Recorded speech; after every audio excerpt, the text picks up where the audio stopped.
The opinions expressed on the following audio program are solely those of the host and the guests. Burner Podcast is an independently produced, not-for-profit show and is not associated with the Burning Man organization or its subsidiaries. The views expressed are not representative of the entire Burning Man community and are presented here for entertainment purposes only. In short, calm the fuck down. It's just a podcast. All right, it's episode number 86, and it is only 33 days till the man burns as of this recording. Did you know that there's a Twitter feed that updates daily with days till the gate opens and the man burns? Did you know we have a link to that over at burnerpodcast.com? Did you know that we only have that link there in order to save me brain juice, because I look up that Twitter feed every time I record one of these intros where I tell you how many days it is till the man burns? I guess it would be strange if you knew that last thing without knowing the first two things. Listen, Thursday night, guys. Thursday night at Burning Man 2018, 8 p.m.-ish. Let's just say 8 p.m. I mean, it's burner time stuff happens, but around 8 p.m. Come join the whole Burner Podcast team at our first big Playa event. Press Play, a Burner Podcast soiree. Ooh, you like that play on words? Thanks, Natalie from Disorient, for that gem. Producer Rebel is out there with Heat and DPW, building Black Rock City, single-handedly with his own bare hands. Well, actually, there's a few other people out there. And he's producing the shit out of this amazing event. Super duper special thanks to Burners Without Borders for hosting us. So Thursday night, 8 p.m. at Burners Without Borders camp. Mark your calendars. More details on this event on the next episode of this show, which is actually, it's going to be our annual pre-Playa Planner Roundtable. Our tongue twister, the one that you listen to on your drive out, where we give you some cool shit to check out at Burning Man this year. So stick around for that. More information on the event, more stuff about art and camps and stuff you can explore this year at Burning Man. That is all next week. But for today's episode, we are going back to Los Angeles, California. Today's show is almost a direct sequel or prequel or some other cliche movie reference to our previous episode, which was the interview with the wonderful Scott Froschauer. You may remember, or not if you didn't listen to it, that the famous Burning Man art piece, The Church Trap, which will be mentioned quite a bit on today's show, was built at Scott's studio, and Scott actually served as the build lead. So, Synchronicity. After recording with Scott, my next scheduled interview was across town with the actual artist behind the Church Trap and today's guest, Rebecca Waits. The Church Trap is one of those rare instances where you hear just like the name of it and you instantly know which piece is being referenced. It is not an exaggeration to say that it is one of the iconic images of Burning Man. Rebecca is currently working on her piece for this year's Burn. The piece is entitled Singularity. And I'm going to read you exactly how Rebecca's team describes the piece on their website, singularityartproject.com. That's the link if you want to follow. Singularity is a massive gold bird cage that holds a humble 1950s era home captive inside. After climbing inside the cage, you're not sure if you should enter the home, but you want to. You want to know what's inside. What is inside cannot be anything as mind-bending as what you just walked into, right? Or can it? Ooh. I'm just going to leave you with that. You can check out all the rest of it over on the website. I got to see some of the build and meet some of the crew before we retired for the day to a home in the hills overlooking LA somewhere. I can't be sure where it was. I've been to a lot of homes in the hills that overlook LA. And then this conversation you're about to hear happened. And we recorded it. And it went pretty deep. And it's really raw. And talk about synchronicity for me, folks. Hosting this show for you keeps bringing me these amazing, perfectly timed experiences. A lot of the stuff that we talk about is things that have been just on my mind. There have been things that have been going on in my life, and along came Rebecca, and we go deeper. And I have to warn you, you're going to hear some pretty difficult stuff on today's show. Depression, attempts at suicide, child abuse. So if these topics are triggers for you, I recommend you proceed with caution. I'll never recommend that you look away. I'm not a fan of that approach personally, but you do you. And what you're going to hear is an exchange between two children of violence, and our seemingly cavalier attitude towards some of these topics might be a bit disconcerting to some of you. And this is how we cope. If you are not familiar with the kind of upbringing that Rebecca and I are going to be describing, this is how we cope. And I can't speak for Rebecca directly, but it was an incredibly healing experience to have this particular conversation at this particular juncture in my personal journey. When we begin to speak about the church trap and its zany playfulness, Rebecca starts to reveal the deeper meanings behind it, about taking inspiration from a general feeling of being trapped in life, not just in religion. And that word right there, trapped, is something that I've been working through lately. And I'm so grateful for having met Rebecca and just the right moment to help me release that faulty program. So with that, let's go ahead and get into today's show with artist Rebecca Waits. And afterwards, on theme with never feeling trapped at any routine ever again, do stick around for an excellent deep set by Tel Aviv-based producer DJ Ari Miller. That's coming up after the conversation. Today's episode is entitled Singularity Meets Synchronicity. I go by Mr. Arash, even though nobody calls me Mr. Welcome to Burner Podcast.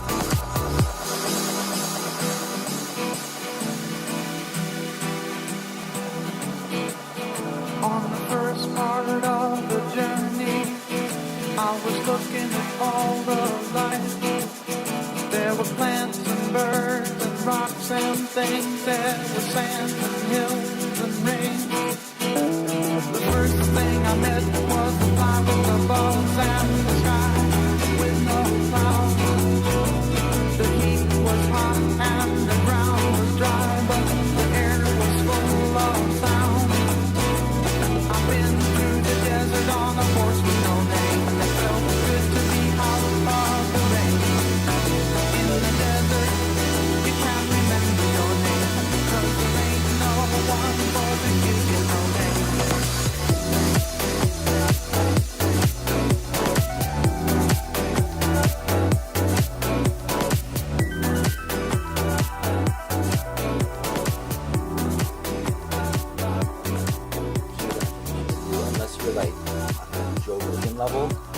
Like Joe Rogan's like, you know, one of the biggest. He's pretty much the biggest podcast in the world. Really? Yeah. Oh, I've never listened to his. Yeah, he's up there. What does he talk about? What is his show about?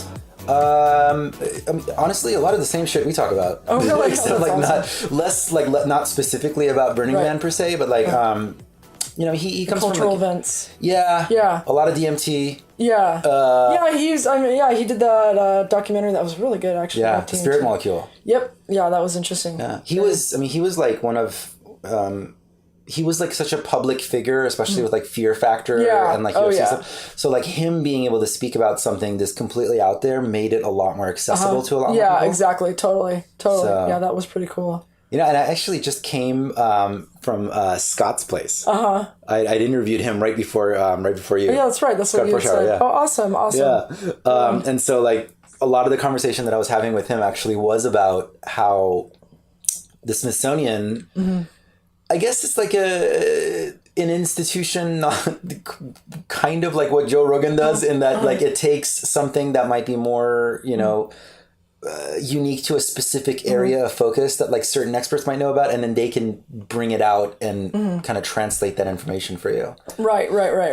And awesome. I just think like it's funny that we're talking about that, because like I think the church trap was basically it is like one of the iconic art pieces of Burning Man. Yes. You know, and it did that thing. It was like it was this thing where there's a bunch of stuff happening on Playa that if I tried to show my mom, like she just wouldn't be able to understand what's happening. Right. But the tourist trap, I could show it to her and explain to her what it is, and like so it had like this impact, but it was also like universal in the way that it could communicate things. Right. It was playful, but at the same time like deep, and it just like hits so many different levels. Right. Yeah, that was fun. It's super weird. But earlier when I was at your build site, was that wasn't like, what was that house that was out there? That's Singularity. Okay. Yeah. So you're working on, okay. So we're gonna get into like past, present, and future on what's happening right now. Okay.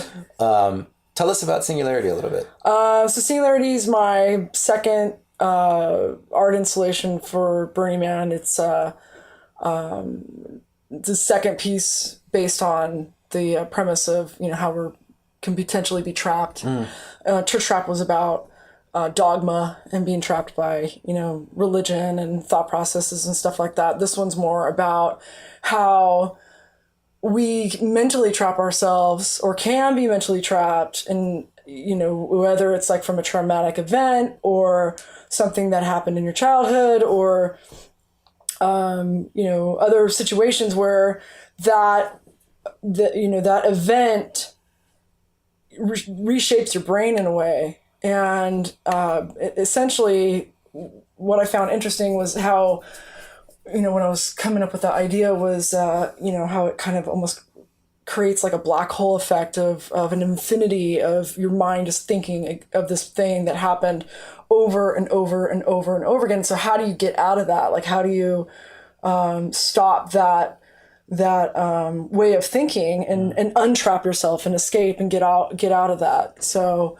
yeah, this is the, you know, the second in the installment of traps. What I'm sorry, I just kind of like lost words a little bit because I'm going through exactly that experience right now, like in my life. And every once in a while I have these moments where I'm like doing work like this, and I'm like, look at the synchronicity that brought me to this conversation. Right. Yeah, a lot of people, I mean, you know, this piece isn't as playful. Well, it's playful, but it's a lot more, you know, intense than Church Trap. Like Church Trap was kind of poking fun at religion, and you know, because we like to poke fun at, you know, that because it's fun. You can pick on it, but this is a different ball of wax. It's like it's not a funny, you know, idea. Like it's not a, you know, something that you really poke fun at, because it's about shit that I mean, you know, it's based on, for me anyway, you know, I grew up in a very abusive, fucked up environment, and I became very interested in how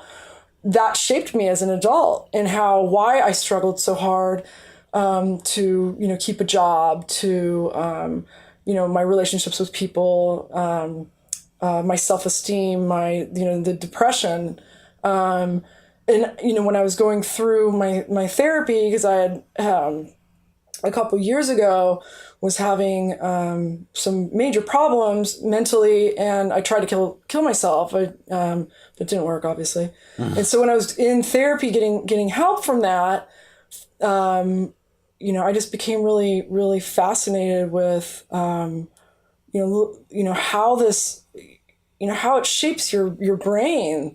You know, and that was like the first time like I actually did work on like like when I was a kid, like the abuse and like all that stuff, and, you know, how is it affecting me, you know, as an adult? Like that stuff started to like really come to the surface. Right. And it's been interesting working on this project because, you know, it's almost like I kind of feel bad in a way because, you know, while I was building this, I'm like, God, you know, I'm not pissed at my parents anymore. Yeah. You know, my mom, it's like, I'm not mad at I can't be mad. You know, she's 76. It's like, you know, what happened when we were kids? That happened when we were kids, you know, and my parents, you know, I think weren't bad people. They just grew up in a time where, you know, spanking your children was okay. But the issue that I had with my family and other people, you know, we talk about it later, like aunts and uncles, my parents took it too far,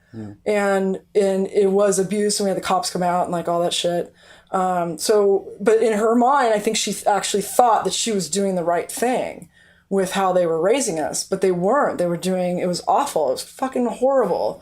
And, so I was like, while I was working on this project, I'm like, God, I'm not mad at her anymore. It's like, I'm so tired of being mad at my mom or mad at my dad or, what had happened. It's just like, God, I kind of let go like when I was working on this. So now I kind of feel bad. I'm like, shit, this project's about this, but I'm not angry anymore, But when I had started it, I actually came up with the idea when I had gone to therapy for the suicide attempt. That's when I came up with the idea for Singularity. So.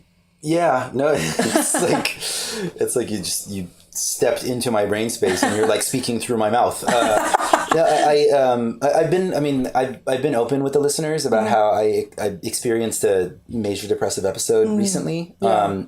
And so what that's done is it blew the doors open on a lot of stuff that I had not dealt with since childhood, and I went back into therapy as a result. And this most recent therapy session that I had, just 3 days ago. Oh, really? Yeah, 3 days ago. That's great. She was like, she was saying to me, she's like, I mean, this is not her exact words. She's like, listen to me, Arash, your childhood was fucked up. And I'm like, yeah, I mean, it was like, everybody's was kind of rough, right? She's like, no, yours was really, really bad. I know. I've had those conversations where there was like, no, actually, that's not normal. What happened was not normal. But you grow, what felt like not normal was the families that I love you, and they hug, and they are nice to each other. Yeah. That to me is so weird. Yeah, no, really, I thought really everybody weird. was like that fucked up. But apparently, everybody's a little fucked up. Good Lord.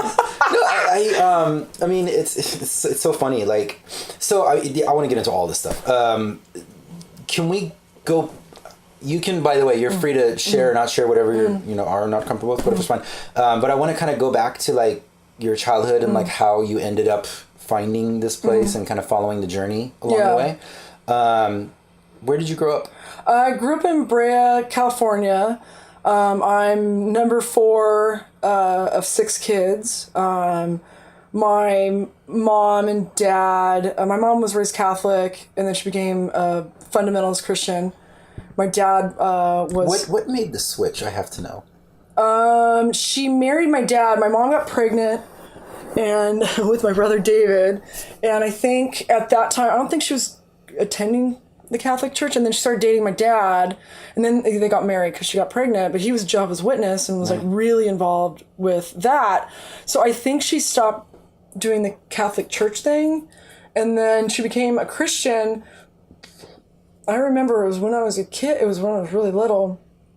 It's our neighbor started taking my mom to church and stuff, but my parents were having a lot of issue. There was a lot of fucking shit that was happening at home.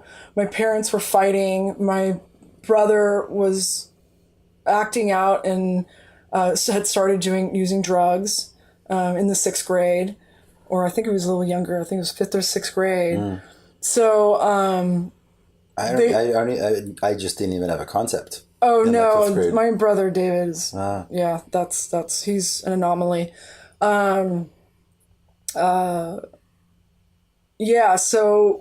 at that time, I think my mom was kind of in a desperate place for something, and then she just got heavily involved with the Christian church, and it was that movement at the time. I think it was late 70s, early 80s or something like that, when it was that Christian movement when they were all obsessed with the end times. That has stopped? What's that? Are they no longer obsessed with the end times? Well, my mom still goes the Calvary Chapel. Yeah, they still are. But it was during the 70s, there was these movies called Thief in the Night. They're so bad. They're so bad, but they're so funny. So I remember her taking us to go watch that stuff. And that really kind of fucked with my head too, because, having to be raised, having to go to church and then also become a Christian, because we didn't have Christmas, we didn't celebrate birthdays until I was probably 5. Right. So we'd gone all that time without no Christmas, no birthdays, and my dad got kicked out of the Jehovah's Witness church.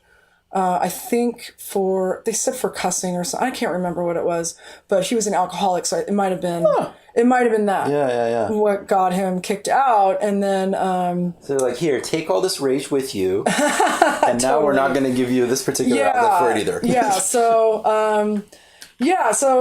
Grew up in a, a lot of kids, a lot of cousins. I'm really close with my cousins.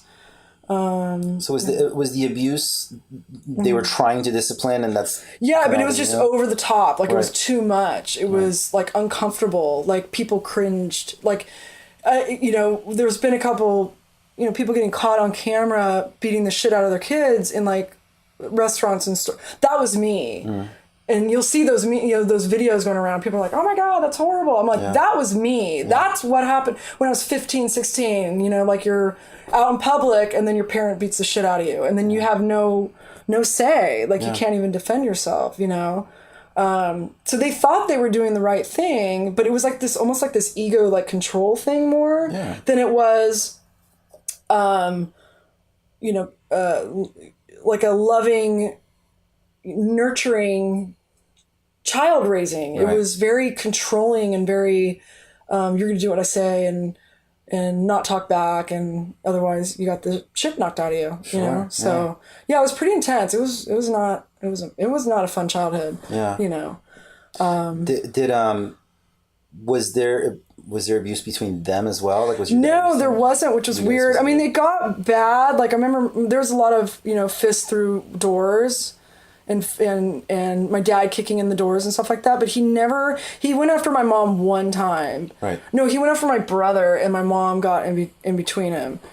Yeah. And but he never laid a hand on my mom, ever. It was just us kids. It was like this weird rage where it was like, take it out on the kids instead of, so he would get mad at my mom or whatever and then beat the shit out of us. Right. It was weird. It was strange, really strange.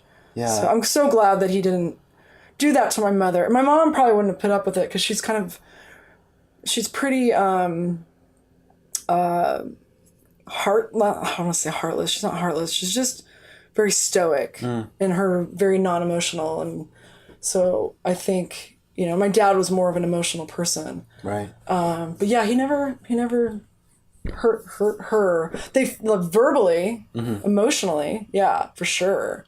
Yeah. So I think he got her back that way. So were you in that time period, like looking back now, were you looking at their behavior and processing it as their parents, they're doing the best they can, or at that time was it just like, oh, this is normal, like everybody gets to No, it's like, right? This is normal and these are your parents and you love them and did they show love in other ways? What's up? They showed love in other ways? No. Did you have any good times that you remember?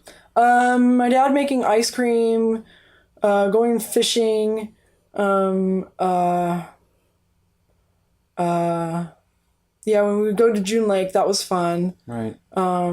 But it was never, for the most part, like there was never like I love yous and, there was no touching, there was no hugs, there was no, right. I mean, there was a little bit like when we were younger, I remember, but, they just weren't very affectionate, and us kids. Well, for me, especially, like, I can only speak for myself. I'm a very emotional person, so I kind of felt like I didn't get the attention that I was needing when I was developing as a kid, and I took it really hard. Where some kids are like, I don't care, they just let it roll off their backs. But I'm not that kind of person, I think my brother Nathan is probably a little bit more. Yeah. Or Leah is actually more like that. My sister Leah, she's the young one. She actually will fight back. So I never thought to fight back, Right.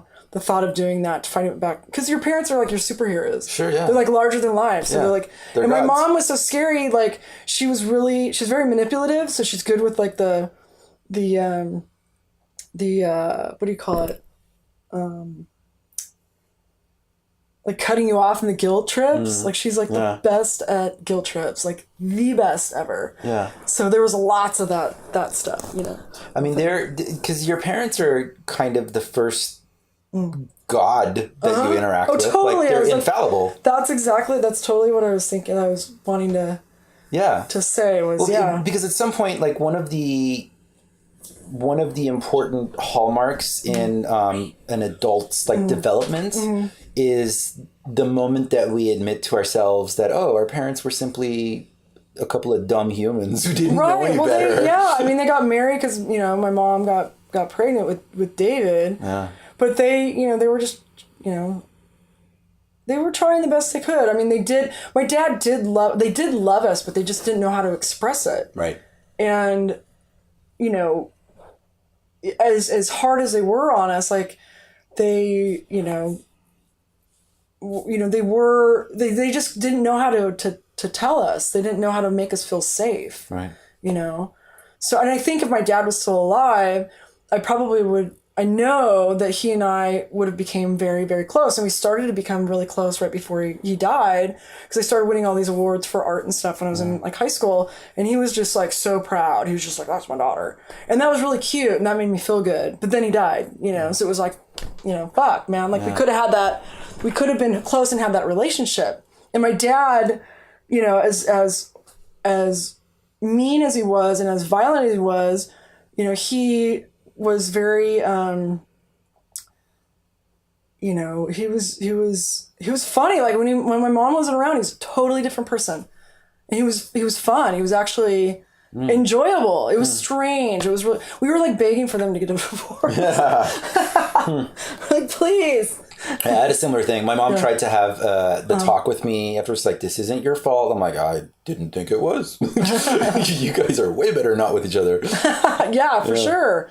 For sure. So what was your, so you were winning art awards in high school, meaning like, do you have a memory of a moment where creating things sparked an interest, or was it simply always there? That was my escape. I mean, I started painting when I was really young. What kind of stuff? Drawing, oil painting. Okay. When I was about 10 years old, and I was always drawing, and that was my way of like getting out, escaping from the the violence that was happening, because it was nonstop. It was like all the time that somebody was getting spanked, because even hearing it was traumatic, because you're in your room trying to hide. Right. So I'm drawing, but you're hearing somebody get beat, and it's awful to hear that. It was not. It was horrible. But then after a while, you kind of, as kids, it's like we had to turn it into comedy. So after a while, you're just like, my brother and I would go and break the switches and then put them back together. This is not. And then put them back. And then she would like grab it to beat us with it, and it would just like, one piece would go flying, and then she'd be all pissed because it broke, and then we'd like be able to get out of that situation because, the switch broke, because we already broke it. So there you go. I mean, comedy is simply tragedy plus time. Oh, we were so good minimizing the time. Well, we would make fun of each other. So eventually, like, we would pick on each other getting spanked because, that was all we could do, because it was just ridiculous. Yeah. We just have to make fun of this situation because it's just, And luckily my mom, like, now, she's a really good sport with letting us poke fun at her. And I appreciate that. Like, her and I have gotten a lot closer. Especially after Church Trap, actually, we got close. Before that, it has been, like, touch and go, because, she's born Christian, I'm gay. She had a hard time with that, and she, kind of ostracized me from my family for a few years.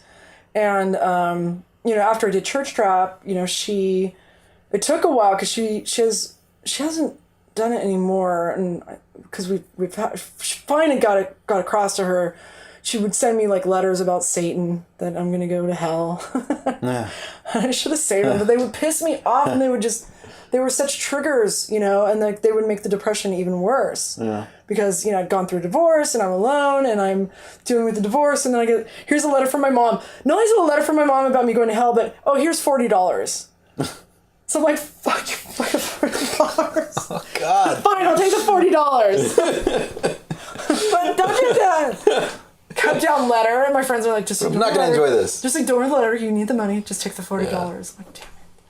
What kind of art awards were you winning in high school? I won like little scholarships and stuff for like the city of Brea. I think there was one. And then I made it to like this Disney thing. I was like one of the finalists.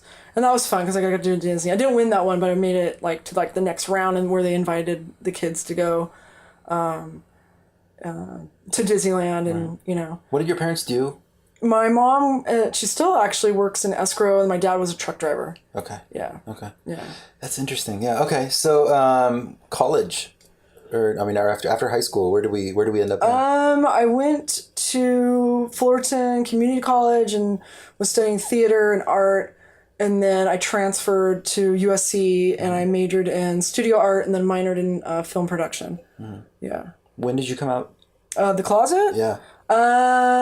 Late 20s, actually. Like 29 or something like that. Yeah. Yeah. So I didn't date. I was celibate. I just didn't, you know, because I had a hard time with being gay and coming to terms with that because I was so involved with the church when I was younger, and, you know, being a Christian at the time. So, you know, thoughts of like being gay was such a sin that there was so much guilt and self-hate that I pushed it down really, really far for years.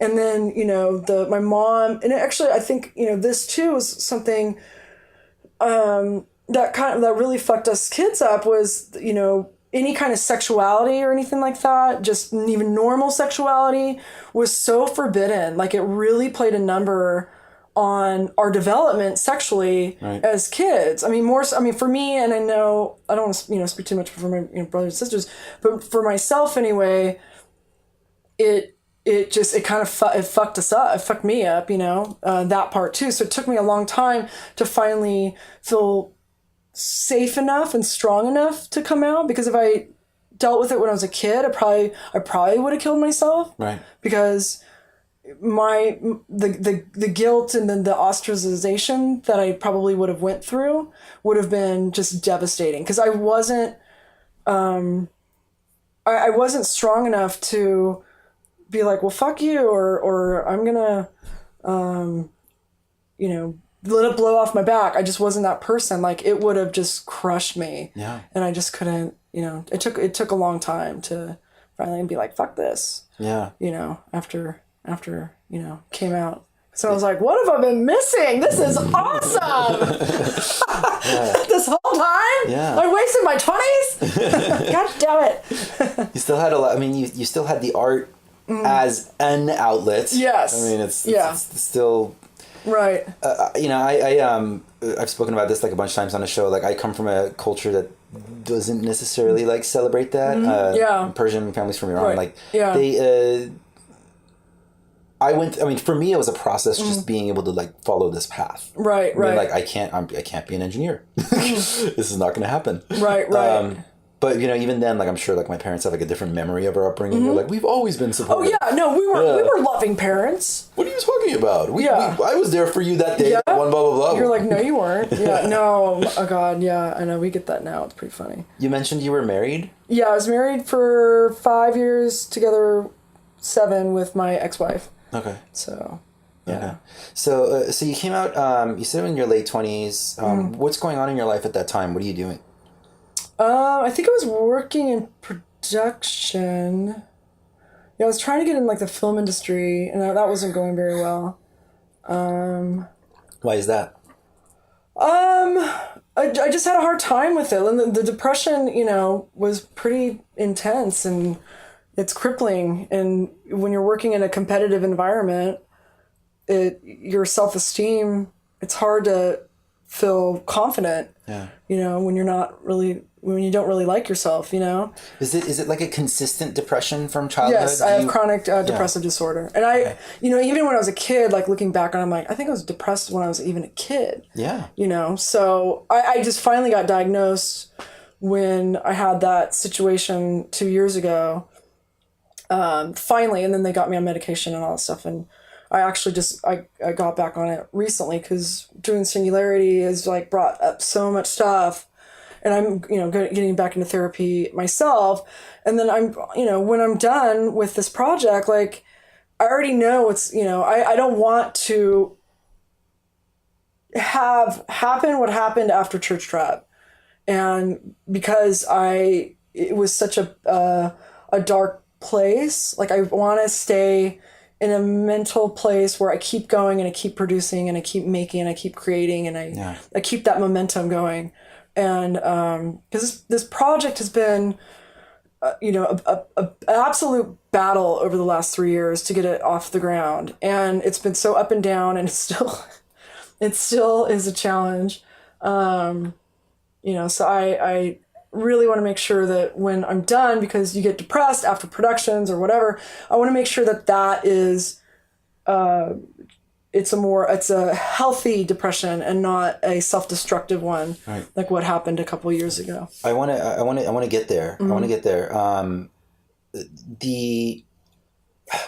Would you be able to describe what your depression feels like prior to where you are right now in life, like where it had been for the majority of your life? Just absolutely feeling, that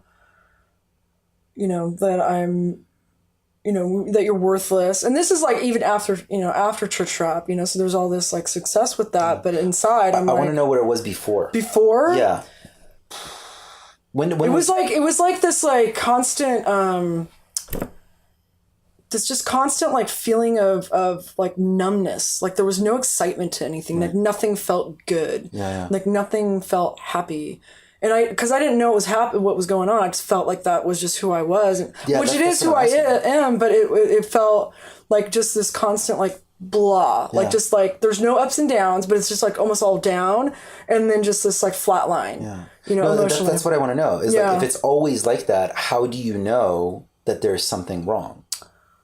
Well, I didn't for a long time. Yeah. Actually, there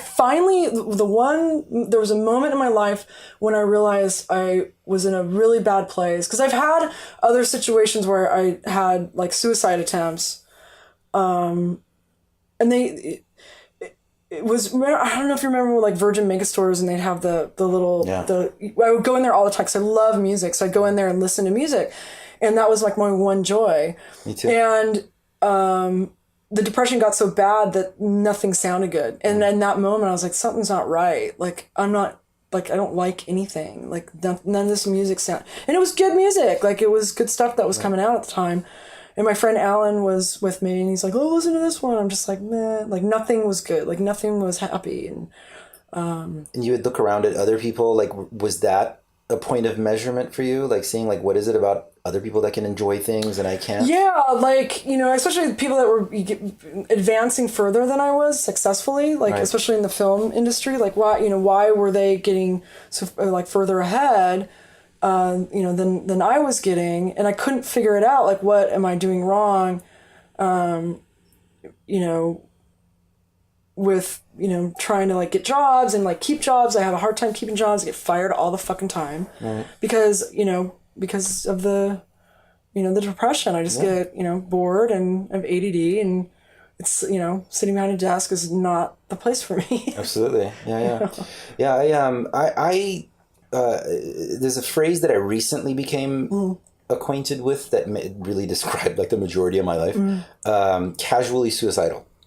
Yes, that is actually pretty spot on. Like I haven't had it in a long time, but back in the day, it was like this constant, like, maybe my car will crash. Yeah. All the fucking time. Maybe I'll just not wake up. Yeah. Like, maybe I was mostly concerned about leaving a mess for people. And I would like think about it and plan it out, and then I'd be like, oh God, somebody has to come. I mean, I was like, I'm a big guy, so I already had like big guy baggage. I'm like, oh man, they're gonna have to get like 2 people into the bathtub to get me out of here. Like, these are thoughts that I would have. Like, all right, can I go somewhere in the woods? Like, what if I can mix these things together? And then like that would just end it quickly because I don't want to feel a whole lot of pain. Oh yeah, yeah. No, I remember feeling that way too, and thinking the cleanup, and then you're like, meh. Yeah. Maybe tomorrow. I'm so depressed I can't pull it together to kill myself. Oh yeah, horrible at it. Yeah. Well, even that, like after a while, like the suicide ideation, I'm like, this is fucking ridiculous. And then that just cracks me up because like you just can't get out of it because you're like thinking about it, and so I would just turn that into a joke. Like, today I'm wanting to kill myself, like, and it's so stupid, but it is such a trap. It's a fucking trap, so yeah. When did Burning Man happen? Well, the first year I went was 2006, and actually Scott bought me my ticket, or he paid for half of my ticket or something like that. That was really cool. And then I went... Scott Forshaw. Yeah. And then... How did you know about Burning Man back then? No, he told me about it, and he was all excited about it. Because I lived with him and like a bunch of other guys in this house, a party pad. And so he was like, you gotta go. And so yeah, he bought me a ticket. I'm like, all right. And I went with my friend Peter. And that was fun. Yeah. I got Let's unpack that a little bit more. This is actually what year fucking was this? funny. This was 2006. I'm going to tell you the story. So my playa name is Probable Cause. So what had happened was my first time at Burning Man, I think it was Burn Night, and Peter and I are like, can I talk about stuff that we do? You can talk about whatever you want. So we're like out in the deep playa, and we come across this like party like way out there, and it was like this pink bus on like these cages, and there's like hot chicks with their titties out and they're dancing in the cages, and I'm like, holy shit, I just fucking died and went to heaven. And so we're high as kites, and I decide I gotta get higher. So I just finished this bag, and then I'm like, I'm gonna smoke a bowl. So I'm outside and I'm smoking a bowl, and I'm sitting on the back of the bus, and all of a sudden this bright light in my face, and then I look up and I'm like, that is the fucking stupidest costume. And the next thing I know, I'm being dragged across the playa by a police officer. Oh my god. I totally thought... This is a deep playa. Yes! Okay. And I got a ticket for... Because I didn't have any... I didn't have any stuff on me anymore because... Done it all. Yeah. And I fucking got a $500 ticket. I was like, oh my god, total amateur hour. But it was funny because... that's not that bad. Yeah, it wasn't that bad. It wasn't that bad. It was funny because the guy that one of the cops, he was like kind of older, kind of reminded me of Dad. He's like, you could just drink. And I was like, yeah, I could. I'm sorry. Sounds boring. But then we went back. It was funny because like during the night, the cages were out there. It was like out in the open kind of. And I remember I was like on the bus and I'm like, oh my god, they like brought in smoke machines. It was the dust. It was the wind. And I thought they brought in smoke machines to the Burning Man. to the Burning Man. I love that. So yeah, that was my first year at Burning Man. So What was the experience like for you the first time out there? Was it already familiar, or was there jarring, soul-shaking experiences? It was very jarring. It was too much. Like I actually ended up, I think like the second night, and plus I was tired because we like drove through the night. I actually, it's interesting because when I'm on playa, I actually become more of an introvert than, an extrovert. Like I'm fine like with one-on-one, but when I'm there, it's like there's so much simulation that I actually end up hiding, right. Because it was too much. And that happened the first year, but I still loved it. Like it still changed me. And then even after, come home, like a couple weeks go by, and I'm like, I'm missing this place. Like I want to go back because it was so beautiful and freeing, and I love, and I was just blown away by the artwork, and I was just like, God, I want to make something out here someday. And I was like, I'm just a painter, I'm never gonna. And you weren't really building things. Yeah, I wasn't. Yeah, I wasn't building anything. And what kind of stuff did you paint? I painted like surreal, realistic stuff. But yeah, like it kind of, and then I kept going back, and then one year I tried to do painting out there. It didn't go over very well. But I always felt like out of place because I'm not a costume person. Like that's not where my energy goes. I don't like dressing up, really. I don't either. I hate going to dress up parties. I fucking hate it because, it's the worst. I'm never gonna wear this again. No. My girlfriend always she'll ask what's the theme of this party? It says the theme is this thing, and we got to get this thing. I'm like, fuck, I did not read any of that in the invite. I just RSVP'd. Yeah, I went to my friend's birthday party last night, and there was like a toga thing. I'm like, look, you get me in jeans and a tank top, or you don't get me at all. Yeah. Because this is all I can give you for you right now. This is all I got is jeans and a tank top. So I'm wearing this human skin for you. Yeah, well, I would be naked. So, they would probably have been fine with that. But the first year was definitely life-changing. Like, I kept wanting to go back and go back and go back, and it's like someday I want to make something, because I was just blown away by all the artwork out there. It was just so mesmerizing, and just so, it was like the feeling of like you can do anything out here. And these people are doing anything, and they're being anything. And I never had that as a kid. I wasn't allowed to be anything. I wasn't allowed to be who I was. But there I could be. and it felt really good. And, so just kept going back. Yeah. They haven't got rid of me yet. That's where you sort of, maybe like that's where the awareness of the trappedness of our nature like started to become more apparent. Yeah, I loved like the counterculture. Like I was really attracted to that, and like spontaneity and mischievousness and things that alter your reality and like jar you from the mundane and where make you just wonder, like, did I just see what I saw? Did I just hear what I heard? Right. Like that is, to me, is so magical. Like when people, either create a piece of artwork or performance or they're joking in a way that just jars away, because you're like on this like path of like, I gotta do this and this is what I'm doing, and then all of a sudden it shifts. Somebody just shifted your shit, and instead of you can't get mad at it because it's almost like somebody just showed you like a flower, then you didn't see the flower was there. That's why I love a pattern interrupt. Yeah. And that's why I really love Burning Man, and I love the idea of bringing Burning Man art outside of the event. Right. And I think that's really important, with what, especially with society right now. We need more of that. We need more mischievousness. We need more, looking at the world with different lens. Yeah. And that's what Burning Man did. It gave me a different set of lenses to view the world. And I don't look at it the same, ever again. Did you find yourself bringing any of Burning Man back home with you after you started to go dust. regularly? Literally.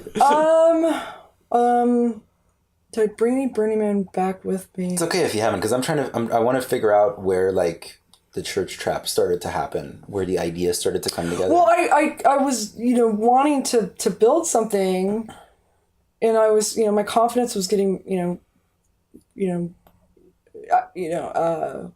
was growing a little bit. Why did you want to build something? Why not? What was it? Because you were painting. I was painting. I just felt I was going nowhere. I was a receptionist. Like Right. I graduated from USC. I was a receptionist, and I was stuck at a desk job, and I wanted to get out of that. I wanted to be an artist. I wanted to be an artist that was, building things and like doing things and not being trapped behind a desk and working for a boss and always feeling this constant state of fear and panic that you're going to get fucking fired. Yeah. And I hate that. Like, I don't want to ever, that sucks. So, at the time, that's what was going on. I was not happy. I was having problems with my marriage.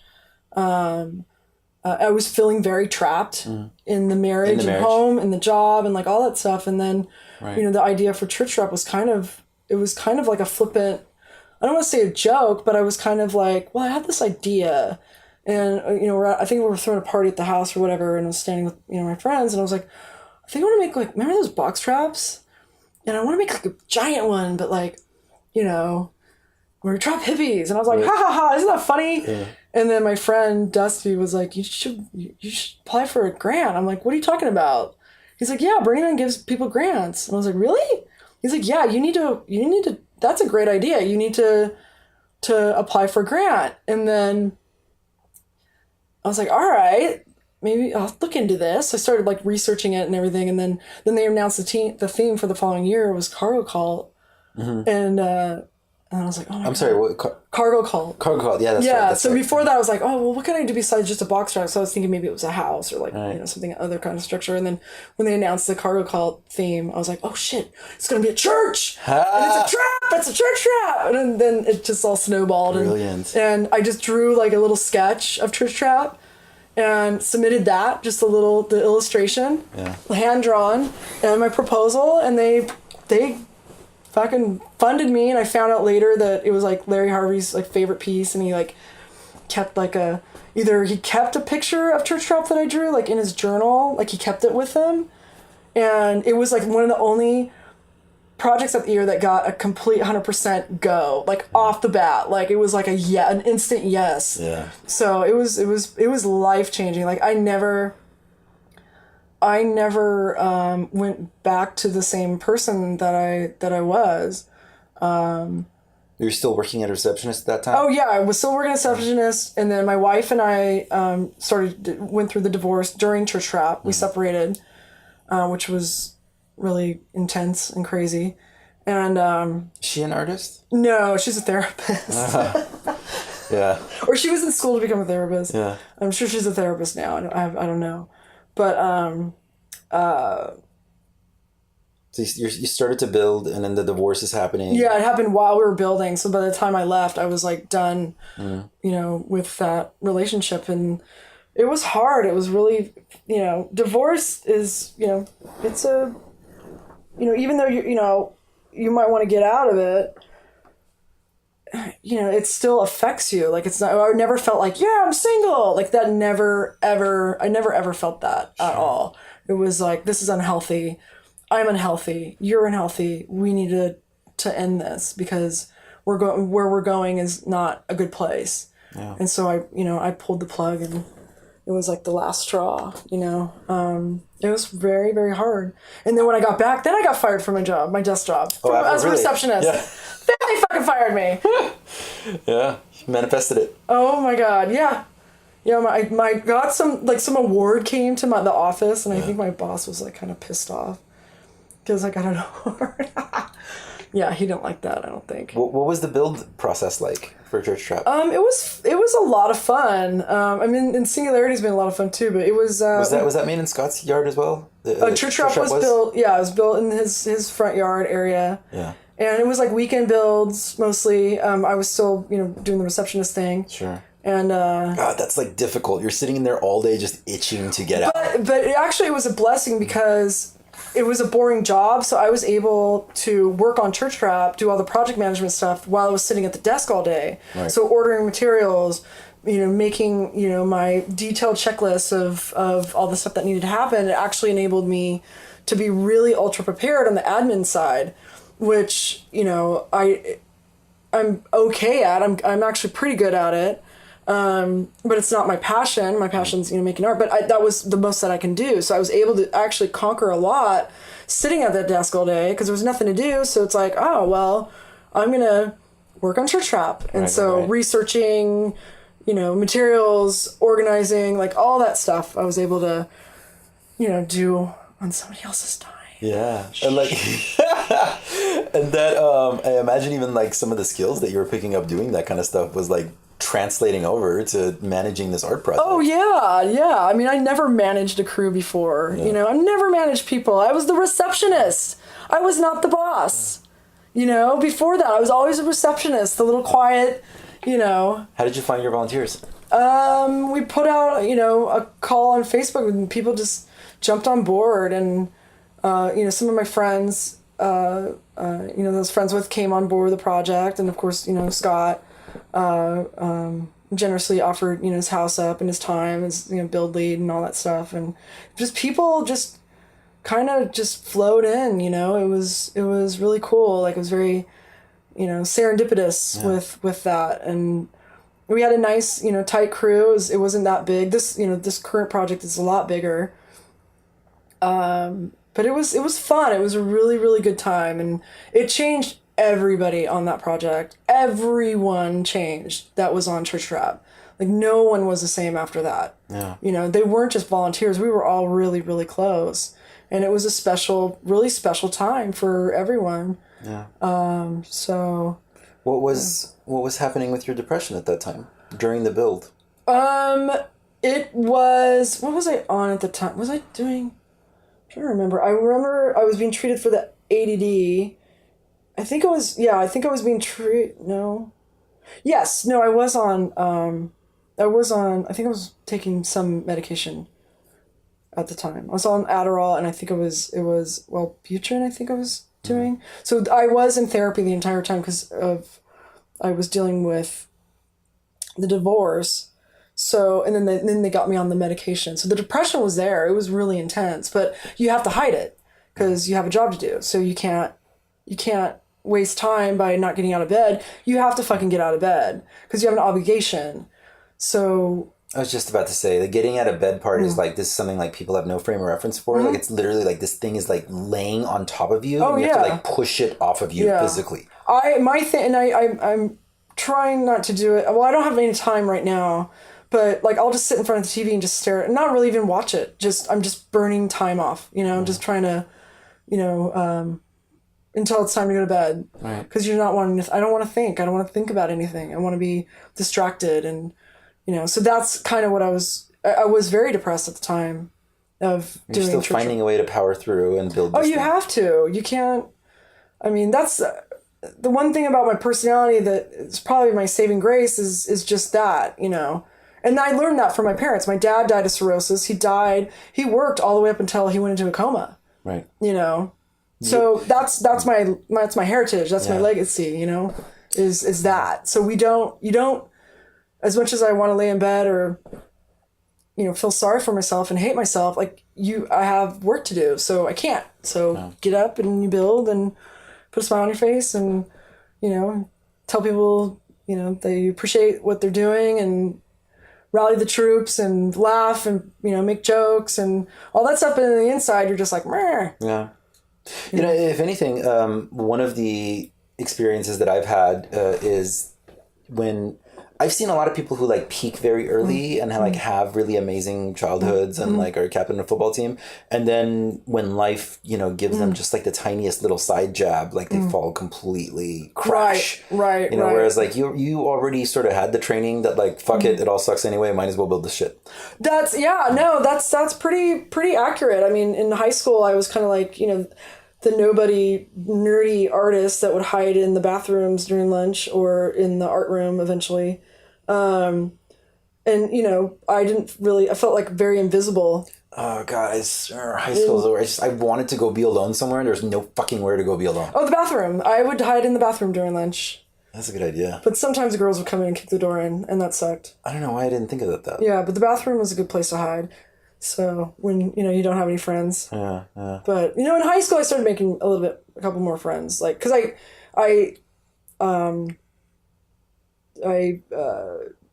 you know, I was an outcast, so I was attracted to other outcasts, and that was more welcoming. And I think that's also with the Burning Man environment. We're all outcasts there for the most part. Yeah. But we're all together. And I love outcasts. I love people that don't fit in either because we connect. And so eventually I found my tribe in high school, like towards, you know, as I got older, and that was really cool, you know, and yeah. Misfits and the Weirdos. Yeah, Misfits and Weirdos, definitely, for sure. So so the church trap goes up. Mm-hmm. I want you to describe sort of what that year was like at the burn for you. It was pretty intense. I mean, I was dealing with my, you know, divorce and then, you know, some other stuff. You know, and it went up so fast. You know, when we put church trap up on Sunday before the gates opened, people were already pushing to get in, and I had an emotional breakdown that night because it just all of a sudden it fucking hit me like a ton of bricks. What? Which part? That the project wasn't mine. You know, here I've been working on it for so long, and it was my idea. And you know, as an artist, it's like, it's my idea. This is my vision. Right. And it's like, no, it's not. You. This is not yours. Never fucking was yours. You know, I was just a beacon. I was just a catalyst for something that was never even mine in the first place. And it came from someplace else. And I had issues when I got back, like wrapping my head over that. Because I'm like, how I'm not worthy. This could not have come from me because I'm a piece of shit. And I'm a nobody and I'm a failure. And there's I didn't do this. I did come up with this idea. Like, I really had a hard time with that, and I was having a hard time with it on Playa, looking at it and going and enjoying it. And so that feeling made you trapped in like a whole new way. Oh yeah, totally. I can tell you this, because what you're describing, I went through a similar experience in my sort of spiritual journey, and for me it was very liberating to be like, oh, I'm practicing hitting the shutter on the camera, but like I don't really it's not the best stuff that comes out. I didn't make it. Yeah. And if anything, it was kind of like a little nice to like not have that burden on my shoulder. Right. But But for you, you were, I mean, I want you to describe that some more, like through the experience you're going through. So like it's getting all this attention. I imagine like the more attention it's getting, the more it's adding to that. It was was not prepared at all for what happened on the playa and what happened afterwards. Nobody told me that was going to happen. Nobody warned me that, oh, by the way, this is going to be so popular that your life is going to change and the way that people interact with you is going to change. Describe all that experience. Well, I mean, when people find out that I'm the one that did Church Trap, it's a little, it's great. I love meeting people and talking to people, especially others that have gone through a religious upbringing similar to mine, because we connect with that. But the popularity of it, and people want to talk to me all the time and like ask questions and like be interviewed, and like I was just a receptionist. Like I'm not some artist, celebrity person that does that stuff, and that was really scary, and I had a really fucking hard time with that. Like I didn't want to go do interviews and didn't want to do that stuff. And were you turning a lot of them down? No, I was just being, powering through. Well, no, there was a couple times that I kicked a bucket because there was an IMAX movie that they were wanting to feature me in. I just wasn't doing well mentally, and I wanted a break. Like there was so much fucking shit happening. Like can I just have a couple hours to go out and get like fucked up, and so I don't have to fucking think about this. I just want to like release. Yeah. And it was like, oh, by the way, you have to an interview tomorrow at 8 a.m. And I was like, God damn it, I can't go out tonight. Kick the bucket. Were you the manager that took over at that time? No, it was one of the crew members. Like somebody just came into the camp. They're like, oh yeah, can you tell Rebecca there are interviews at 8 a.m.?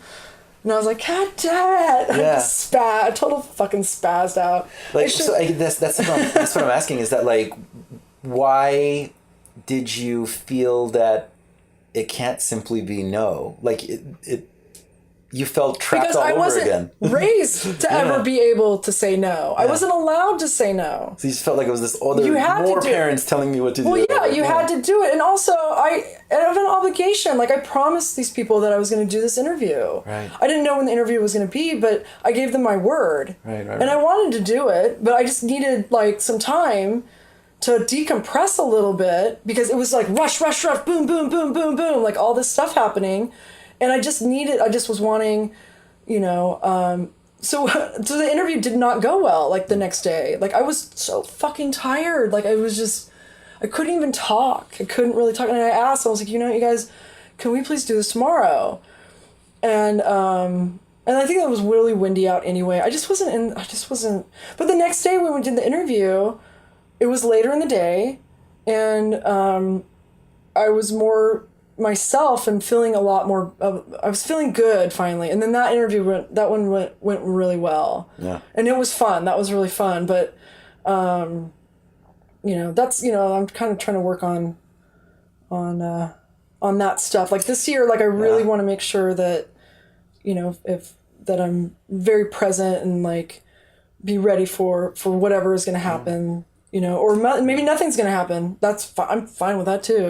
Like that's totally fine. No, I get it. That the shadow, the specter of responsibility the next day, looming over you when you're trying to simply be. And then you're at Burning Man. And all this stuff's going on, and you want to go look at the shiny things, but no, you can't. You have to go to bed early tonight. Oh my gosh!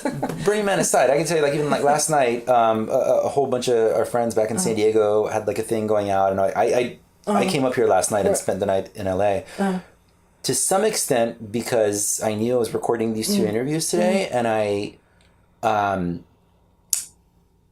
knew if I was there, I wouldn't be able to enjoy it. I just had this anxiety on my stomach the whole time that tomorrow I gotta go do. Even though I love doing this. Oh yeah. It's like no matter how much I love it, this still feels like this. Somebody's watching me. I went out last night for a friend's birthday, and I got it's been so this build has handed me my ass I don't know how many fucking times. Yeah. It has been such a challenge. So last night I was like, I want to drink. And so I went to a birthday party, and then all of a sudden it's 2 a.m. Yeah. And I'm like, fuck. I had this we had a meeting this morning with the structural engineer, potential new structural engineer, because we've been having major problems with the big cage. And I wanted to be on point. Like, I need to be on point. Like, I can't be hungover. Oh my God. And I was like, we gotta go home right now. I gotta get to bed. I gotta be like, noticeable. And Melatonin. Yeah. Xanax. Yeah, exactly. Oh my God. Shut the world off. And then that's the other anxiety. I was like, fuck, it shut the world off for too long. Yeah, exactly. Yeah, I can't wait for, I'm really looking forward. And now I'm finally looking forward to Burning Man. Like a couple of weeks ago, I was not looking forward to it at all because of everything that was happening with the project. But now I'm like, especially after today's meeting, I'm like, oh my God, this is going to be so fucking rad. Yeah. So rad. And we put the cage up yesterday inside the house. I'm like, and things happen. You just don't register like what's actually happening. Right. And then the next day, or like you're driving your car and then I'm like, holy shit, we just fucking put the 14-foot tall cage inside the house. And it looked amazing. Yeah. And then it starts to sink in, like all the variations of smaller ones. And I'm like, holy shit, this is going to look so fucking cool. Yeah. Like I haven't felt that way about this project because it's been such a challenge. And now I'm getting really excited and feeling really pumped about it because it's all starting to come together and I'm finally seeing it. And, like I said, we've been working on this project for 3 years. It is, this is the third grant this project has been awarded. And it was the one that we finally were able to lock in. The other ones, I had to turn down one of them. And then the other one we lost. The organization lost their funding, so we started building Singularity, and I had borrowed money. It was supposed to go to the Venice Biennale, and we were scrambling to build it, and the organization that was supposed to fund us lost their funding, and at the last minute pulled the plug on us. And so here I'm holding a $10,000 loan and a warehouse space and a foundation and materials. And I had to give it all away. Oh, God. So last year, before, submitting my proposal for Burning Man, was not a happy time. I had to move out of my apartment. Mm-hmm. I'm couch surfing right now. I had to get rid of my, I had to rehome my pets, got rid of all my fucking shit. And I basically stripped myself down of any belongings, any materials, any attachments, and took a year off and just figuring out, like, do I really want to keep doing this? Do I really want to keep making art? Because I don't fucking feel like it after what has happened, because it was so shitty and it sucked so bad. Like, I don't want to do this anymore. Fuck this. And just took a year off. I'm like, I'm not painting anything. I'm not drawing anything. I'm not doing a fucking thing. I don't want to do any kind of art for a year. I want to let this go, and I want to process this. I want to start my life over. And I did. Like, I was able to do that, and I'm really, really grateful for the friends I have and the community that I have that have supported me and enabled me to do that. My friend Gadget has been such a major gift and has, really helped me with the shedding of the things and starting my life over again. I wouldn't have done it if it wasn't for him. And it was one of the best decisions. It was hard, but it was one of the best decisions I ever made, because it got me out of the apartment that I was living in, where I was really, really depressed and suicidal. And that's, it's finally stripped the divorce away. It's finally stripped all that old stuff, the church trap stuff, all that stuff. It was done. Like, I had processed it. I was finally done with it. Yeah. So getting rid of everything enabled me to, start this new chapter. And you've referenced that multiple times. Can you talk about, like, what was it that happened after Church Trap? Like, you were describing your suicide attempt. So when I got back, I had processed the divorce. Come back into an empty apartment. Right.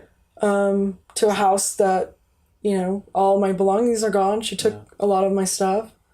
Which is fine. PTSD on top of new trauma. Right. On top of sudden overwhelming attention. Right. So it was like this combination of the attention stuff and then, the major, major depression. And I just was not in a good, it was like really dark time for me after Church Trap. It was not good. Right. I kept having these like, I wasn't really diagnosed, but I think they were like, like mental breakdowns, because I would trash my apartment and I would break things and put my hands through walls and like all that stuff. And it happened like a couple times, and then I had another suicide attempt, and then my family had to come out and get me. It was just hard because like my family too, like with me being gay and going through the divorce, they weren't as, it was kind of like, meh, well, your marriage didn't really count, so it's not really a real divorce. Like, so I was very alone. I was very isolated. And, you know, other family members that get a divorce, they're like, oh, poor thing. And they're very supportive and very like, you know, very, you know, nurturing and all that stuff. But for me, I was just kind of like, you know, pushed to the side because I don't count. So I was dealing with that. There's like some level of like, they're almost like, it's hard to say, like they're almost like on some level happy that their reality has been affirmed. Right. You know, that this is, we told you so. Yeah, a little bit. I mean, my mom was more, and bless her heart, I probably should have saved the letters because, you know, that's when a lot of those letters started coming in, you know, and she, you know, she heard about, you know, Church Trap, and it hadn't really sunk into her what I just did. And the suicide attempt, when she had to come out and get me and my family had to come get me, and I think it was like the day before Thanksgiving or something, and I let her have it. Like I was like, these letters are affecting me, and you know, like the gloves were off at that time because I was just at the fucking lowest point. And she saw how in a bad shape I was. And it finally like sunk in with her. She's like, oh my God, Rebecca, I had no idea what you were going through and what you just did. She had no idea the magnitude of what I had just accomplished at Burning Man. Like it didn't even occur to her. And then finally it was almost like she saw me for the first time. And we bonded over that. We actually literally bonded over Church Trap and became closer. You know, like she was upset about it. It was offensive to her. But then, you know, she changed. Like she totally changed her perspective. And now she brags about me all the time that my daughter's a Burning Man artist. Never thought my mom would utter those words, which is, it's cute. It's adorable. And I know she's proud of me. She finally fucking said it. Finally fucking said it, you know? Never said it when I was a kid, but she finally fucking said it when I like, you know, have these mental breakdowns. I'm like, thanks. I feel like I'm still at the level where like a lot of the stuff that I do, my parents don't understand. Yeah. I feel like my dad's final fuck you to me is going to be that he's going to die before I make it big. Right. Like that's going to be his last one. Oh God. And we don't want that. Was this, I want him to see it. Yeah. Was this, so what you're describing right now? You know what? He will see it. Like I feel my dad, like Church Trap, my dad would have fucking loved Church Trap. My dad probably would have came out and built Church Trap with me because he hated the church too. He hated preachers. Like he would have been so proud of me and I know he is. Like I know he's not here, but I know he's really like wherever I feel him around me, and I feel that presence, that proudness, that in my, like I said, my heritage, and you know I'm a lot like my father, and like I can feel it. So even if your dad, like your dad will always be around you. And you know what? He will be proud of you. He will, because he is proud of you. He's like my dad. They're just never going to tell you. Yeah. So you have to accept that. Like you just have to let that go, you know, like just, you have to keep doing what you're doing. And, you know, what you're doing is making the world a better place. You have to remember that and not worry about what your parents think. Like we can't do that. We have to wake up and keep on charging and keep on doing what we do, and not do it for the accolades from our parents. Like I just, you know, I knew Church Trap was me being rebellious. That was the first fucking time for me to be rebellious with my parents, was that as an adult, you know, because as a kid, I would never have dreamt to be rebellious. Yeah. And it's something I'd referenced earlier about like that important moment in an adult's life when we accept that our parents aren't God. Yeah. Like that was in your artistic journey, like that was that manifestation. Right. It was like that was you breaking away from them so that this next thing was really the more arguably the more actualized you as an artist. Right. You know? You mean with Singularity? Yeah. Yeah. I want to. Did you make? You were saying did you make amends with your mom? That description, that story you were telling earlier, that was before your suicide attempt, or? That was one of the suicide attempts, and then there was another one that happened the following year. So that was the one. That was the one in November of 2013. So right when I got back from Burning Man after doing Church Rap, I tried to kill myself. Yeah. Are you okay talking about that? Yeah, totally. Because I think people need to hear it. I think, you know, that there's other people out there that need to hear this. Yeah, I couldn't agree more. What was there? Had you been thinking about it for a while? Oh, about suicide. Oh yeah. About how to do it. Oh yeah. Specifically, the step by step. Right, but it was more like a. You don't. The crazy thing about it, I mean, as you probably know, is that you don't want to die. Right. You just want the pain to stop. Yes. So I would do physical harm to myself. So I would punch walls. I'd make myself bloody knuckles, and I liked hitting myself. I hit myself. Yeah. I would hit myself in the head. Yeah.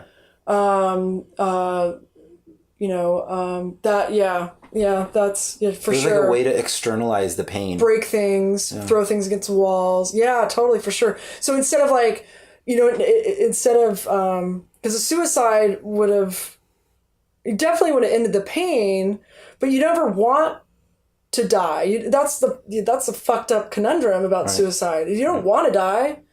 You know, I was watching some interview with some guy like survived jumping off the Golden Gate Bridge, and he's like, once I jumped, the second you let go. So he said, second I let go, he was like realizing he wanted to live. Yeah. How fucked up is that?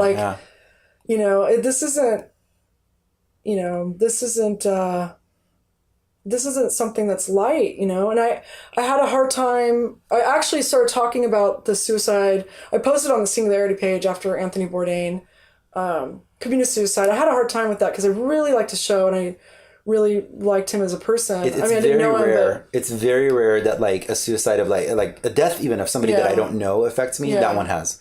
Yeah, that one living really, the life I'm trying to live. That one really did, because he seemed like such a really cool, like, altogether person, and of course we don't know what he was going through, because he's a human being. Yeah. And so who knows what he was going through, and to take it to that extreme, I mean, the pain that he was feeling was probably just more intense than we would have ever known. Yeah. And we do need to talk. So I did post on there because I called the suicide hotline when I had trying to cut my wrist, and it was actually kind of funny because the person that answered the phone had this like the slowest voice, and I don't know, maybe they were like transgender, but I couldn't tell if it was a man or a woman, and they were just like, "Oh, I'm so sorry.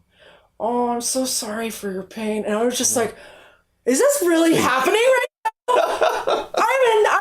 I'm hurting right now." I didn't say that. I didn't say that to this person, but I was just like, in my head, I'm like, is this for fucking real? And then it just started becoming funny to me, because I'm like bleeding, and I'm just like, okay, well, I guess I'm gonna go to bed. Because this is the slowest conversation I've ever had with anybody. Like, this person took forever to answer, but whoever this person was saved my life. I don't know who they were. Yeah. A man, woman, I have no idea. Like, that person was an angel. And it made me laugh. And that person literally made me laugh. Like, the scenario, the situation just cracked me up. And I was like, I'm going to bed. The ridiculously of what you're experiencing. Yeah, just like, I'm going to go to sleep. And then the next morning I called my therapist, and then I immediately went in to the therapy session and got it handled, which was great, you know. But yeah, that person was pretty funny. She's like, "Oh my God, I'm so sorry. Oh, that must be horrible.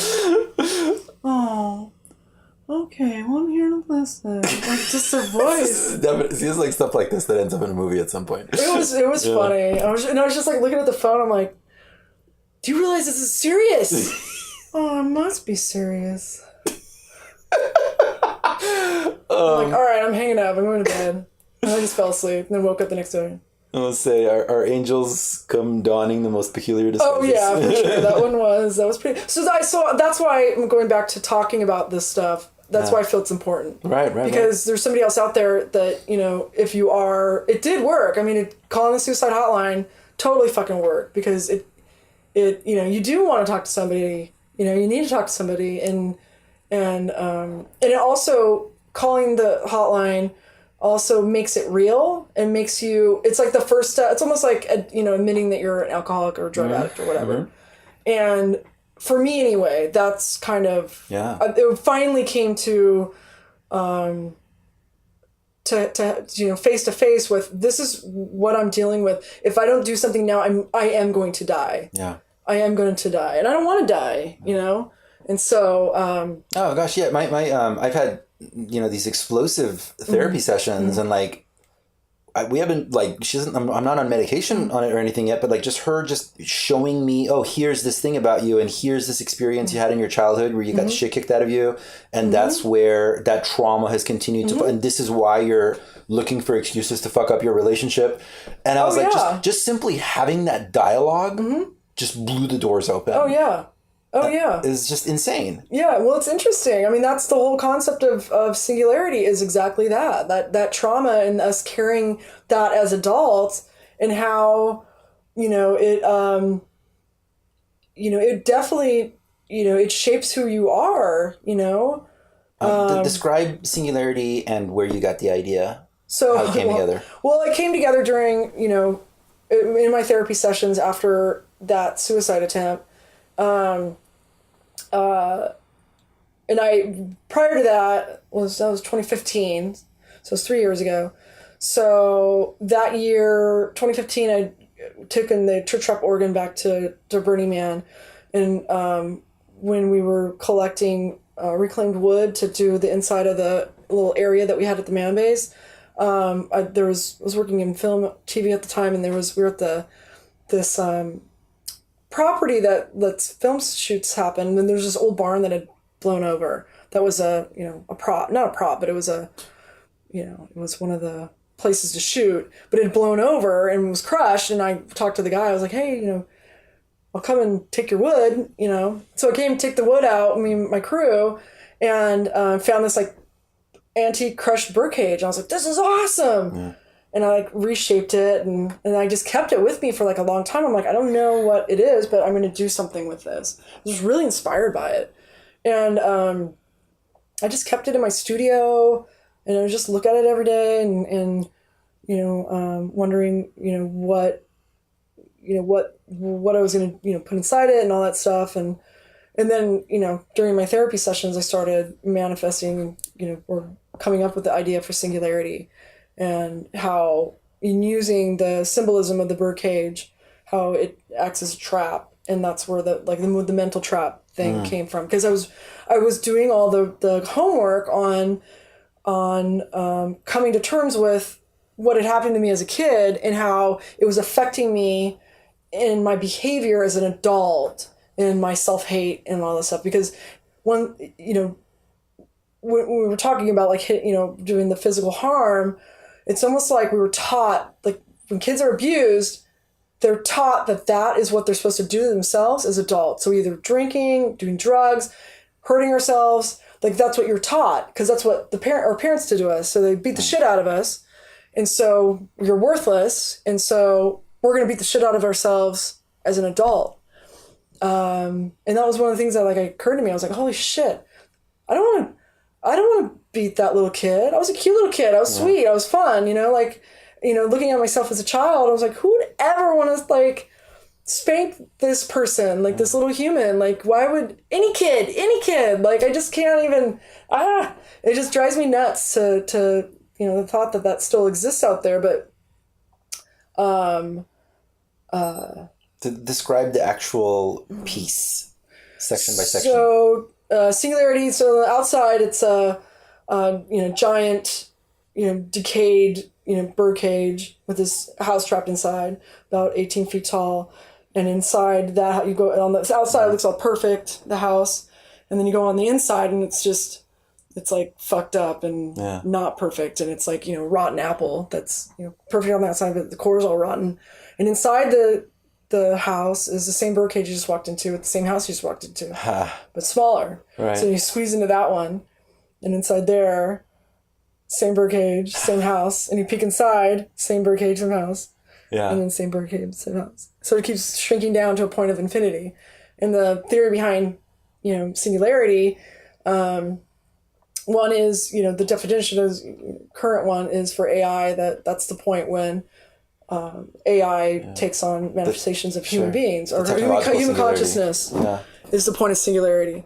But I'm, been very fascinated with black holes, and I love astronomy, and I've been, read about it all. I love reading science books and stuff like that. So I'm like obsessed with that stuff. And then I was like, it occurred to me, I was like, man, my brain is like a black hole. And I was not stoned. I was totally sober. And just had this like epiphany. I was like, holy crap, this trauma is acting like a black hole where, it's just going on and on and on for an infinite time.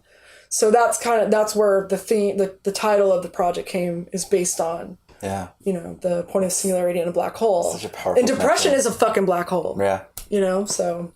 It I don't know who this will make sense to. It makes me think of doing a whippet on acid. I've never done whippets and I've never done acid. Okay. So it's just like this like the reverberating infinity experience that you come out of it at some point. You're like, whoa, okay, I'm glad I'm out of that. That's actually pretty accurate. Maybe I should try whippets and acid. Yeah, that would be a new one. No, I do not want to do that. Actually, I don't know. Acid kind of scares me. I'm like, it's too much of a commitment. I like 4 hours. It is a commitment. Yeah, 12 hours. I'm like, it is a commitment. What always makes me laugh, this is completely a side note. People are like, I microdosed today. I'm like, no, you didn't. Microdose is like if you do like enough to like not actually feel anything, and it's just like makes you kind of more aware throughout the day. You just did acid. You just did less. Is all you did. You half acid. Yeah. I really like that. You half acid. That's really good. Write that down. Yeah, I will. Copywritten.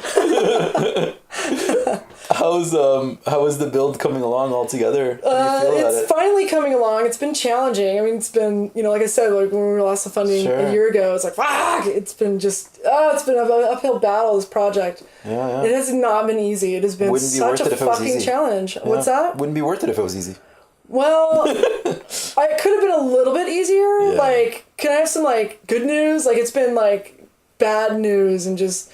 I wouldn't say bad news. I don't want to be that negative, but it's just been... No, I know. With the cage, the exterior cage, I call it the Kraken because it's a monster and it's caused us so many problems. And we are skin of the teeth right now. Like, it's down to the wire and we are still...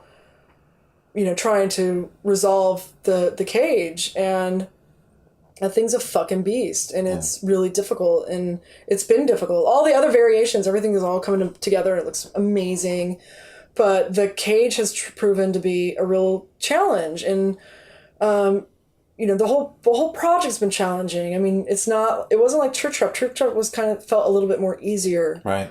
And this project is so big. It's got a lot of moving parts, and it requires a lot of people, and it's been a challenge finding people and everything. The weight of this project with the build, like Kevin, my build lead, it's been on his shoulders the entire time, and I've been trying to find him another build lead to work with, so that it's not on him. And with this project, one of the things I've done was I don't just have one project manager, I have two.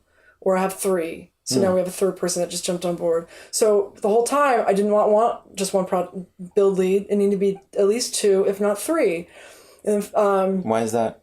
Well, because it's too big. And we have lives, and they're volunteers, and Kevin has a job. But this project is so demanding that I need somebody else. So, like, if Kevin's at work, then this other person can take over. Right. Or if there's another aspect that he can't concentrate on, then... Because I can't be everywhere. I mean, I kind of, I do build a lot and now have that under my belt where I basically became the third build lead on this project, which is great, but it also takes away from my focus on other areas. Other areas start to slip. Sure. If you can't, like, doing a project like this, you can't really, as much as you want to get in there and you want to be the artist and like get and actually build stuff. Like, what I found is if I start doing that too much, that something is happening over here that I need to go give attention to. But right now I've just made my focus just on this thing. Right. Whereas if you have somebody that you can really trust that has a talent to execute what you're wanting at the level that you're wanting, then it allows you to go, okay, you've got that. I've checked in on you. Now I'm going to go check in over here. Yeah. That's essentially what, this project has been like for me. I mean, it's been a lot of building for me, and very hands-on, but I find that if I have enough people on board, then I can it's easier to delegate rather than, and then, get too focused on one little thing. Totally. And then you forget that there's other stuff happening. But, how are you feeling right now?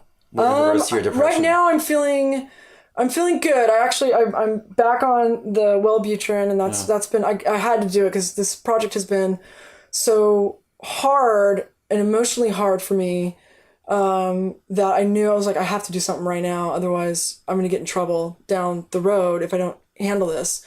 And like, I stopped drinking, and I, for a couple months, and like, cause I knew like I'm going to go down a road of turning into a major alcoholic because this is so stressful. Sure, yeah. And instead I was like, I need to stop drinking completely because I'm going to really get in, I can't focus if I'm hungover. It's hard to focus when you're hungover. And then also, how you treat people is really important. Yeah. And because this project's so stressful, that I need to make sure that I'm not causing more stress on the crew by being, if you're hungover or whatever, not in a good mood, then it's going to cause a ripple effect. Absolutely. So, I had to get, stop drinking for a while because of that. And it worked, but still, it's like, this is so fucking intense that,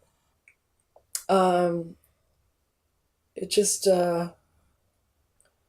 it's been a challenge. Yeah. Project. You're almost there. I had to have some come to Jesus moments, recently. And how fitting.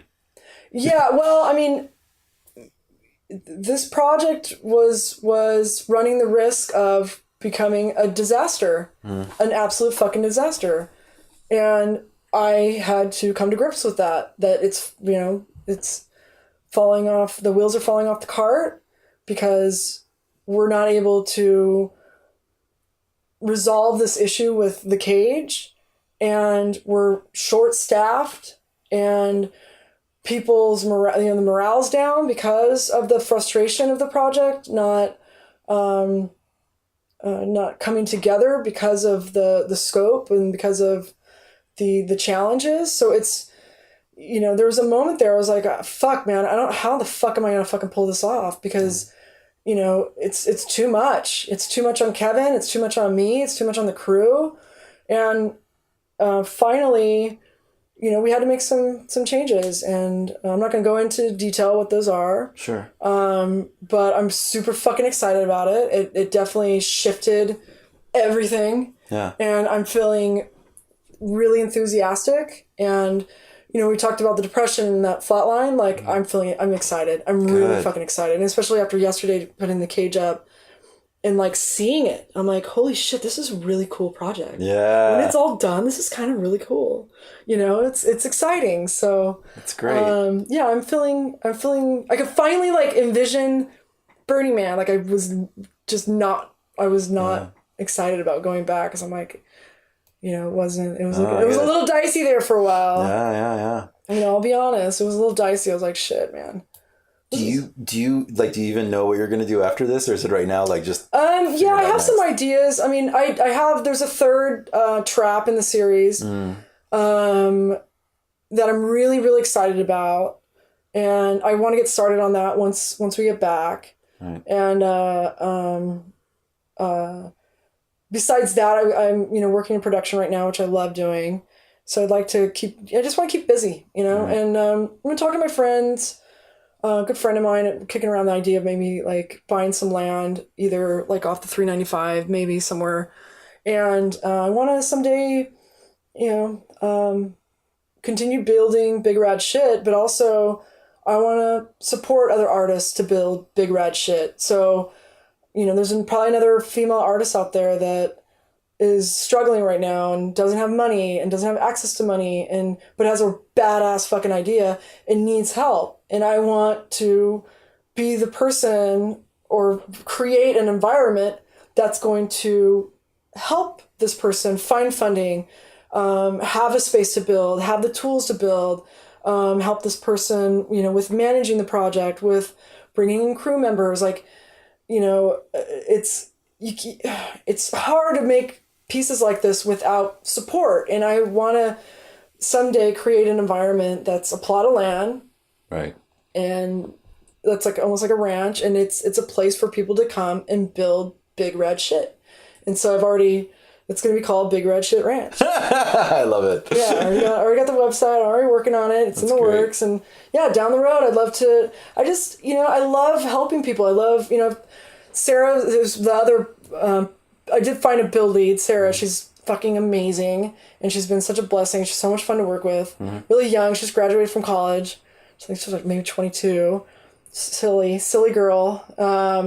And she's super talented, super smart, super talented. And I know someday she's gonna build big red shit. Yeah. So I want to be there to support her. I want to help her make that happen in any way that I can. So if that's finding build spaces in LA is almost impossible. Yeah. So I already want to have the space. So like somebody like Sarah, here's the space. We already have it. We already have the tools. We already have what's needed for you to come and build your art piece without having to fucking fight for it and look for space and try and find funding and like all that crap. It takes a toll. It really does. Yeah. So I'm trying to figure out how to come up with a plan and an environment where, other artists can create and, maybe escape to even come up with ideas and stuff like that. So I love that. I love helping other people and introducing people to other people and watching their careers take off and all that stuff. And I want to I love that. That's another part of me that I kind of want to like dive into a little bit more. Right. That's the next step in the evolution, is to becoming a mentor. Yeah. I don't know if I'm the best example as a mentor because, I am probable cause. Don't follow me. I would say get you in trouble. I think the beauty of where a lot of this is going is that the old paradigm was that our gods and our mentors were our parents. And whatever community we were born into, like, for example, a highly religious community, and we were stuck there. Yes. And that's where a lot of the pain and trauma kept repeating, and it was inbreeding. Whereas, like, now, thanks to technology and Burning Man and the internet and building our own communities, we can become mentors and parents to people who aren't our blood children. Oh, yeah. No, for sure. And I, especially other female artists, I really want to lift them up, and other, artists in general, but especially women, just because we have to fight harder for what our voice. And even who I am, even now, I sometimes encounter situations where my voice is taken away because I'm a woman. And, if you know me, you know that I'm somebody that doesn't fucking put up with that shit, and I'll call somebody out. But sometimes you can't, or sometimes you get taken by surprise, and it's not till later you realize that, your voice was taken away. Right. And it fucking sucks. And you because you're a woman, and because you don't know how to fight for yourself, and you don't have the same tools that men do, especially, white men, like, it's, you're in a, you have to come about it a different way. And I really want, to have a place where female artists can create, and all artists. I mean, guys too, like the men too, absolutely, but especially other upcoming Burning Man artists. So No, I get it. That's beautiful. Yeah. What the website? You're still fundraising, I take it, right? Yeah, we're still fundraising. It's www.singularityartproject.com, and there's a /donate. Beautiful. Yeah, so we're still taking. Yeah, we need some funding. We're hurting pretty bad. Fundraising is difficult, and we weren't really able to make our mark with where we were supposed to bring it, and that's been part of the challenge with the cage. And right now, we desperately need funding so that we can, complete this project, and that would be super duper. Yeah, we can't, you can't do this without the help of your community and your friends, and people coming out and building and giving their time. That is such a beautiful, wonderful gift. Is the crew that comes out and on the weekends, and all of that is like fun to work with, but it definitely has like just inspired me, and it's made me so fucking happy working with everybody, because they're such a joy, and so I could be upset and like really stressed out about the project, but then when I'm on the build day on the weekends, it's like, oh my God, I love these people. I really love them, and they're just so wonderful, and it's just, I feel so lucky. So absolutely, yeah. It's gonna be a good one. I'm looking forward to burning this one. Good. I'm looking forward to seeing it. Yeah. Thank you so much for everything you've done for the community, for giving so much of yourself. Rebecca, I say this as an artist and a community builder. I've spent no short part of my life trying to bring things together and put things together, and the risk that goes on you because your head's on the chopping block when you're the one who's pulling this thing together.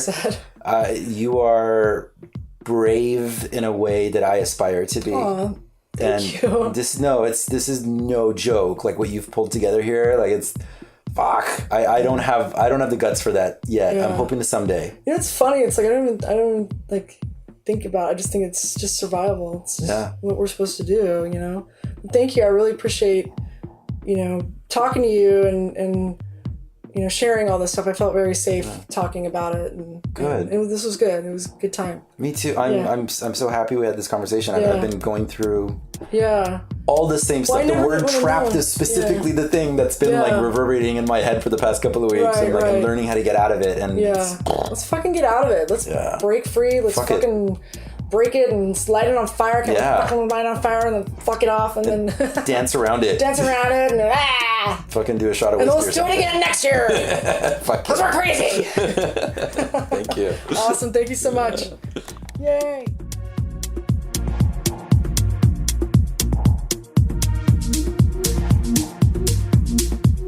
You are now listening to the sounds of Ari Miller, all the way from Israel. This set that you are hearing was actually recorded at Midburn in 2018. It's this year. Ari says it was music streaming through me, not by me, touching the crowd's frequency. I love that. It's beautifully said. Any artist will tell you a lot of times when you get into that flow state and you're not like, it's not even you doing it anymore. It's just happening. It's flowing through you. You can check out this set at soundcloud.com/Ari Miller Live. This and more. We've also saved it over at our closing sets playlist at soundcloud.com/Burner Podcast. Go follow Ari. Tons more content to explore over at arimillerlive.com. That's arimillerlive.com. Ari is ARIMILLER live.com. Please give us a like on Facebook and join the Facebook group, and leave us a review on iTunes. All of these links, all of this stuff is over at burnerpodcast.com. You can connect with me personally on all of these social medias at Mr. Arash. That's MRARASH. Special shout out to Athena Demos, legendary LA regional contact, for making today's connection happen. Burner Podcast is produced by Rebel Dharma. Our associate producers are Tori Massey, Lee Hemingway, and Richard Hosea, aka Ayanera, along with our network music editor, Navjit Sarna. New shows are kind of released on the first and third Wednesdays-ish of the month, and are available on all the podcast platforms. Our opening theme music, America's Horse with No Name Remix, is produced by Joman. Check out his music over at soundcloud.com/DJ Joman. That's Joman. We love you, dear listeners. Thank you so much. Until next time, the next one's going to be our last show before the burn, love and light, and all that other crap. Take us away, Ari Miller.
burnerpodcast.com.